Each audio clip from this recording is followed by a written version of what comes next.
Ananın 42, 3 övladının isə övladlar yazar.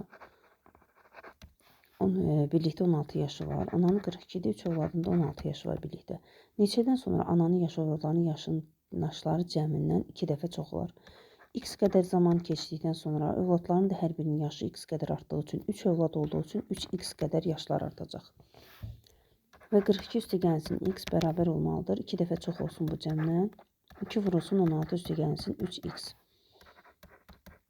Bərabərdir. 2-ni 16-ya vurduqda 32. 2-ni 3x-ə vurduqda isə 6x. 6x-dən x-i çıxaq. 42-dən də 32-ni. 5x bərabərdir 10 alınar. X də bərabərdir 2 alınar. Deməli 2 ildən sonra, neçə ildən sonra soruşulurdu? 2 ildən sonra. Anan olacaq 44 yaşı. Uşaqların da yaşlarının cəmi olacaq 16 üstəgəlsin 2 üstəgəl 2 üstəgəl 2, yəni 22. 44 də 22-dən 2 dəfə böyükdür.